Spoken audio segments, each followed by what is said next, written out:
Hello, good morning everybody.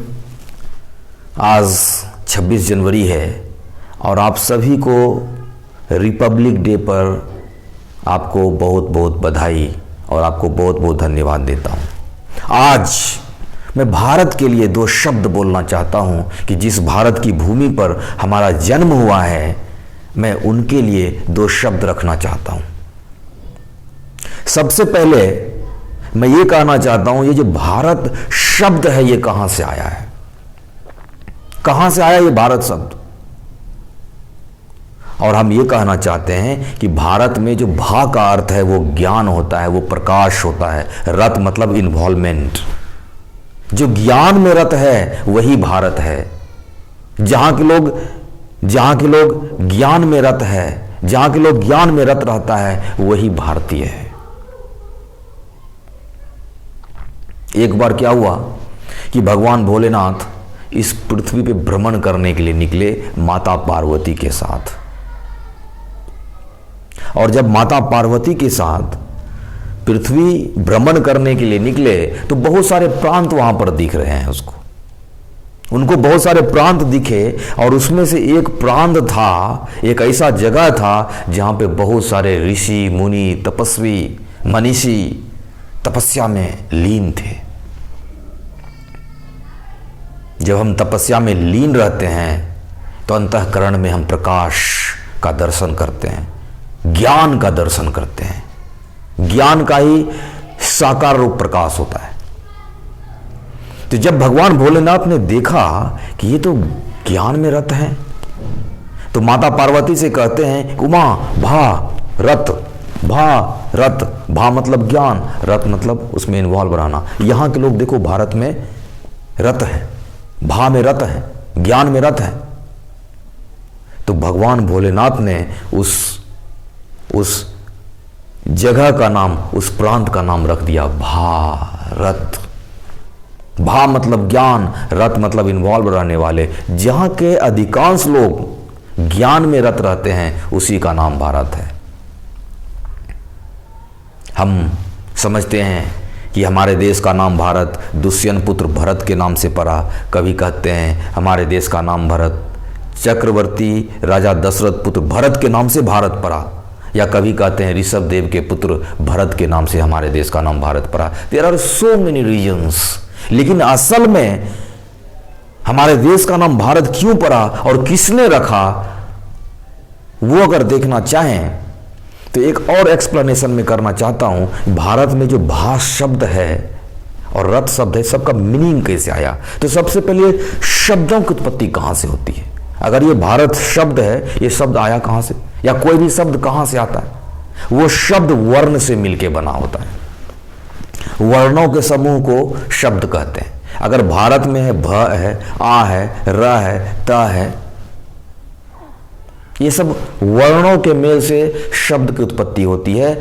यानी शब्द जो है वो वर्णों के मेल से बना होता है। और ये वर्ण ये कहां से आए? अ, क, ग, भ, ये कहां से आता है? ये वर्णों की उत्पत्ति ध्वनि से होती है। सबसे पहले इस संसार में ध्वनि का निर्माण हुआ। जैसे जैसे ध्वनि हुआ वो ध्वनि शब्द बनते चला गया। बहुत ऐसे ध्वनि है जिनको हम एक नाम नहीं दे पाए। कभी कहते हैं वो झिंगुर की ध्वनि है, कभी कहते हैं ये हार्ट बीट की ध्वनि है, कभी कहते हैं इसकी ध्वनि है। शब्द नहीं दे पाए बहुत सारे ध्वनि का। आज भी बहुत सारे दिव्य साउंड हमारे अंदर विराजमान है, निरंतर चल रहे हैं, लेकिन उसका नाम आज तक नहीं दे पाया। वो ध्वनि से शब्दों की उत्पत्ति होती है। लेकिन अब सवाल उठता है वो ध्वनि कहां से मिलता है, वो ध्वनि की उत्पत्ति कहां से हुई? तो सबसे पहले इस ब्रह्मांड में ध्वनि आया तो भगवान भोलेनाथ के डमरू से आया। अलग अलग पिच में वो डमरू बजाए गए और अलग अलग ध्वनि उत्पन्न होती चली गई और अलग अलग वर्ण भी उत्पन्न होते चले गए। यानी कि भगवान भोलेनाथ के डमरू से वर्णों की उत्पत्ति हुई, वर्ण से शब्द की उत्पत्ति हुई, और वही शब्द से एक शब्द भारत है जिसमें हर एक वर्ण का अर्थ होता है। क का अलग अर्थ होता है, अ का अलग अर्थ होता है। आप आ का अर्थ आप समझ सकते हैं। जहां भी अ लग जाता है उसका मतलब निगेटिव हो जाता है, असंभव। अस्वीकार। अलग अलग वर्ण का अर्थ भी होता है। उसी तरह से भा का अलग अर्थ होता है, भा का अलग अर्थ होता है। भा का अर्थ होता है ज्ञान, और भारत, ज्ञान में रत रहने वाले को भारत कहते हैं। That is called Bharat. और भा मतलब प्रकाश भी होता है।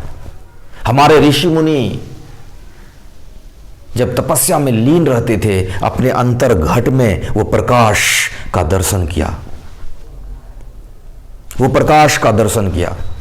और जब प्रकाश का दर्शन किया, उस प्रकाश से संस्कार की उत्पत्ति हुई, उस संस्कार से संस्कृति की उत्पत्ति हुई। और वही संस्कृति हमारे भारत में है, क्योंकि हम आज जो कुछ भी हैं वहीं से आए हुए हैं, और उन्हीं की संस्कृति हम प्राप्त करते आए हैं। वो प्रकाश, ज्ञान से जो प्रकाश हुआ, प्रकाश से संस्कार, संस्कार से संस्कृति, और वो संस्कृति हमारे देश में फैली हुई है। वो संस्कृति स्त्रीलिंग होती है, इसलिए हम भारत को माता भी कहते हैं। भारत को माता कहते हैं क्योंकि यहां पे संस्कृति है, और सब देशों में सभ्यता है। ये संस्कृति है, अभौतिक संस्कृति। वहां पे सभ्यता है, टोटली वो भौतिक है। इसलिए हम भारत को माता कहते हैं, क्योंकि ये हमें संस्कार देता है, ये हमें संस्कृति देती है। आप भारत की प्रकृति तो देखो, भारत की संस्कृति तो देखो, ये प्रकृति के साथ किस तरह से अटैच है अपने आप को, कितना रिलेशनशिप बना लिया है। ऐसा नहीं है कि भारत के लोग केवल अपने रिलेशन में हैं, ये मेरे माता है, ये मेरे पिता है, ये मेरे ये है। इन्होंने तो रिलेशन अपने ग्रह से भी बना रखे हैं। अगर आप चांद की बात करें तो चंदा मामा बोलते हैं। उनका मानना है कि प्रकृति से हमारा एक रिलेशनशिप होनी चाहिए। उन्होंने चांद को चंदा मामा कह देते हैं। और उन्होंने केवल ग्रह को ही नहीं, ये पशु पक्षी को भी अपना एक रिलेशन बना चुके हैं। गौ को माता कह लेते हैं, बिल्ली को मौसी कह लेते हैं। हमारा मानना यह है, अगर हम प्रकृति में हैं तो प्रकृति से हमारा रिलेशनशिप होनी चाहिए। हम ग्रह को भी अपना रिलेशन में स्थापित इसलिए कर लिए हैं क्योंकि ग्रह का असर मेरे ऊपर पड़ता है। चाहे स्त्री हो या पुरुष हो या समुद्र हो, उस चांद की उपस्थिति से, वो चांद की उपस्थिति से महीने में 2 बार तो जरूर उबाल खाता है। 2 बार कम से कम महीने में उछाल भरता है, चाहे स्त्री हो या पुरुष हो या समुद्र हो, वो चांद है, उनका असर पड़ता है। लेकिन वो एक पॉजिटिव एनर्जी का हमारे ऊपर इंपैक्ट होना चाहिए। उसके लिए हमें व्यवस्थित रहना होगा, हमको स्थित प्रज्ञ रहना होगा, स्थित प्रज्ञता सहनी होगी, स्थित प्रज्ञता रखनी होगी, व्यवस्थित रखनी होंगे, एक स्थापित होने पड़ेंगे। तो वो जो निगेटिव एनर्जीज है वो हम पे इंटरसेप्ट नहीं होंगे। इसलिए स्थित प्रज्ञता जरूरी है, इसलिए तो मेडिटेशन जरूरी है कि आप अपने आप में व्यवस्थित रहेंगे तो जो भी ग्रह का जो निगेटिव इंपैक्ट है वो नहीं पड़ने वाला। इसलिए हम लोग ज्योतिषी के पास जाते हैं, आप मेरा हाथ देख लीजिए, ये कर लीजिए। इसकी आवश्यकता ही नहीं है अगर आप खुद में व्यवस्थित रहें और स्थित प्रज्ञ रहें। और आप जानते हैं कि हमारी संस्कृति एक मेडिटेशन दिया है, हमारी संस्कृति ध्यान दिया है, हमारा संस्कृति साधना दिया है। अगर उस संस्कृति, उस प्रकृति के साथ हम जुड़े रहना चाहते हैं तो हमें उनके द्वारा दिए गए संस्कार और व्यवस्था से भी जुड़े रहना पड़ेगा, तभी हम भारत की संस्कृति से जुड़ सकेंगे। हमें खुद को पकड़ने की जरूरत है। हमारे ऐसे रिलेशनशिप प्रकृति से हैं कि हमने गौ को भी माता कहा, इस पृथ्वी को भी माता कहा, क्योंकि माता का मतलब होता है भरण पोषण करना। माता का अर्थ होता है करुणा, दया, जो सहन शक्ति के दाता है उसी का नाम तो माता है। करुणा, दया और सहन शक्ति के जो दाता है उसी का नाम तो माता है। माता कौन है? जो आपका भरण पोषण करती है। वो सहन शक्ति उनके अंदर कितना होता है। आप बचपन में सूखे में सोए होंगे, लेकिन मां आप जो गीले करते उस पे सोई होंगी। वो आपने अपने चरणों से कितनी प्रहार उनके ऊपर किए होंगे, लेकिन फिर भी वो आपके चरणों को सहलाई होंगी। कितनी सहन शक्ति है उनके अंदर, इसलिए हम उनका नाम माता कह देते हैं। ये पृथ्वी की सहन शक्ति तो देखो, क्या नहीं हम इस पे करते हैं, लेकिन वो हमारे लिए अनुप जाते हैं।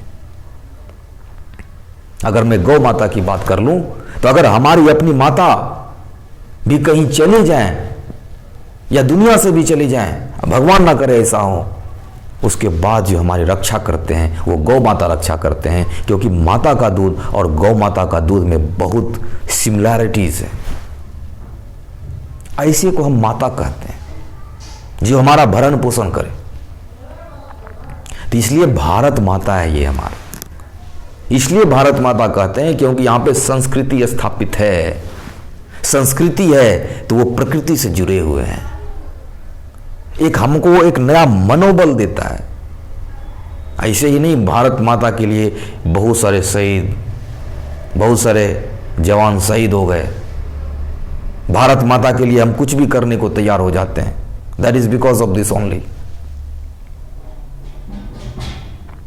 इस तरह से भारत में जो भा शब्द है वो ज्ञान का प्रतीक है, और जहां भी भा रहता है ना वो ज्ञान को ही संबोधित करता है। As for example Bharat, Bharati, Bharat है, भारती है, भागवत है, भास्कर है, भानु है, बहुत सारा भापे है, वो कहीं ना कहीं ज्ञान से रिलेटेड रहता है। और ये जो हमारे देश का नाम भारत है वो ज्ञान में रथ को भारत कहते हैं, प्रकाश में रथ को भारत कहते हैं।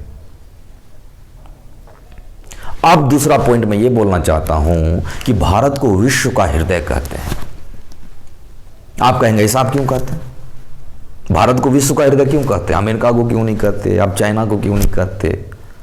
और भी विश्व में इतने सारे देश हैं, स्विट्जरलैंड को क्यों नहीं कहते? भारत को ही विश्व का हृदय क्यों कहते हैं? भारत को विश्व का हृदय इसलिए कहते हैं कि ये पूरा विश्व एक बॉडी है, उस बॉडी में एक भारत ही हृदय के रूप में है। इसका प्रूफ और प्रमाण इस बात का मिलता है, इस तरह से मिलता है कि भगवान जब भी आते हैं हृदय में आते हैं। क्योंकि भगवान के 24 के 24 अवतार भारत में ही हुआ है, तो भगवान हृदय में ही तो आते हैं। भगवान हृदय में रहते हैं ना, तो भगवान आएंगे तो हृदय में आएंगे। तो भारत में ही 24 अवतार हुए, और जब भारत में ही 24 अवतार हुए तो भारत को हृदय कहेंगे। इसलिए भारत को विश्व का हृदय कहते हैं। और भारत का अधिकतर लोग इमोशंस में डूबे रहते हैं। खुद ये हृदय है विश्व का। इसलिए हमें गर्व है कि हमें एक प्लेनेट मिला, अर्थ रूपी प्लेनेट मिला, और उससे भी अधिक गर्व है कि मुझे भारत रूपी जगह मिला, भारत एक जगह मिला, भारत रहने को मिला। हमें तो अपने आप में गौरवान्वित होना चाहिए। यहां पे आए बहुत लोग सीख के गए, अंग्रेज भी आए वो भी सीख के गए, बहुत कुछ लेके गए। बहुत लोग को बोलते हैं कि भारत तो गरीब देश है। हम कहते हैं कि अगर भारत गरीब देश है तो इतने लोग क्यों आए यहां पे लूटने के लिए? गरीबों को लूटा जाता है क्या? भारत सेठ है, सेठ, सोने की चिड़िया इसको कहा जाता है। सोने की चिड़िया आज भी कहे जाते हैं, सोने की चिड़िया भारत को। और गरीब रहता तो आप लोग लूटने के लिए आते। आप सेठ की तिजोरी जब फूल थी तो खाली तो आपने किया, और जब खाली कर दिया तो आप इसको गरीब कह रहे। फिर से भारत उठेगा और अपनी आवाज को बुलंद करेगा। आज इस भारत को युवाओं की जरूरत है। भारत को युवाओं का देश कहा जाता है, इसलिए भारत को आगे बढ़ाने में युवाओं की एक महत्वपूर्ण भूमिका है।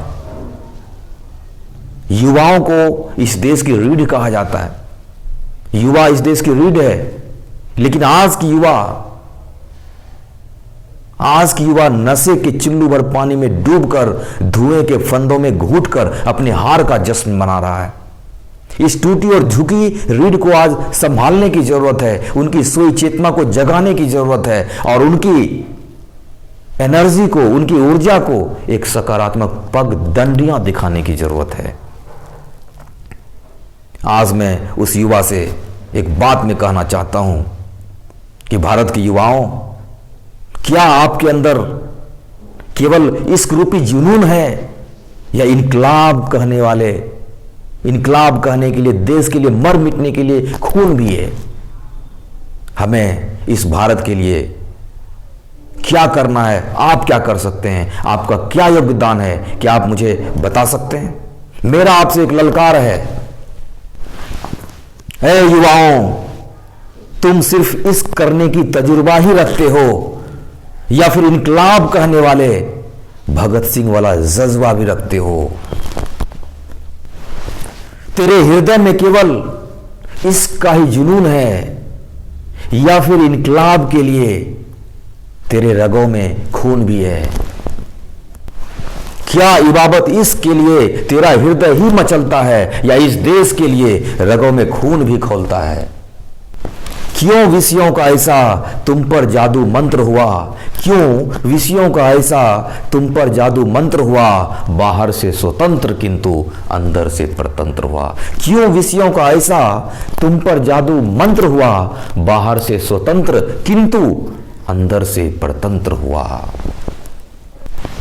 आज अगर हम इस देश की उन्नति चाहते हैं, इस देश को, इस वर्ल्ड का सिरमौर बना देना चाहते हैं, कि इस देश की युवा को आगे आना होगा।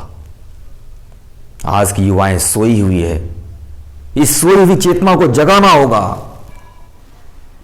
और इसके लिए हमें अपने बुजुर्गों से आग्रह करनी होगी या और इसकी जिम्मेदारी, इसकी रिस्पॉन्सिबिलिटी इस देश के बुजुर्गों की है। वो अपने युवा को एक नई दिशा दे, एक सकारात्मक पगडंडियां दिखाए ताकि इस देश की दुआ, इस देश की युवा उठ खड़े हो जाए और इस देश के लिए निरंतर काम करे और आगे बढ़े।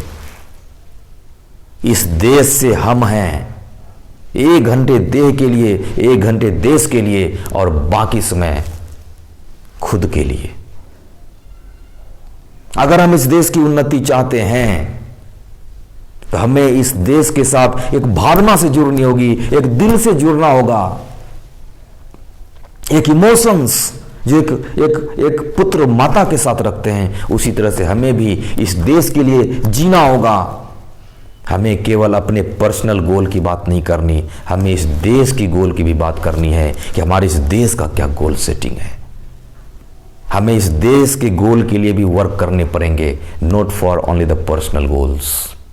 हम लोग केवल पर्सनल गोल पे काम करते हैं, हमें इस देश के गोल के लिए भी काम करने होंगे। क्या है घोषणा पत्र, उसको पढ़ें और हमें उसको साकार करने के लिए भी आगे बढ़ना होगा। तब हम समझेंगे कि हमें पूर्ण आज़ादी मिली है। 26 जनवरी 1950 कोई कंप्लीट फ्रीडम मिला था, जहां पे कार्यपालिका, विधायपालिका और न्यायपालिका सब कुछ हमें मिल चुका था। लेकिन आज हमारा ये कर्तव्य है कि इस युवाओं का कर्तव्य है वो culturally, morally, ethically, spiritually and systematically अपने आप को फ्रीडम करे और फ्रीडम प्राप्त करे। आज 26 जनवरी 2021 है और इस 26 जनवरी 2021 के शुभ अवसर पर हम लोग वचन लें कि आज के बाद हम केवल अपने पर्सनल गोल की बात ना करके इस देश का जो गोल है उस पे हम थिंकिंग करें, इस पे सोचना शुरू करें। क्योंकि वो ना सोचो कि देश ने आपके लिए क्या किया, बल्कि ये सोचिए कि आपने देश के लिए क्या किया। इस तरह से हम युवा भाइयों से, इस देश के समस्त देशवासियों को अपने तरफ से 26 जनवरी के शुभ अवसर पर आप सबों को हार्दिक बधाई देता हूं। बहुत बहुत धन्यवाद। जय हिंद, भारत माता की जय।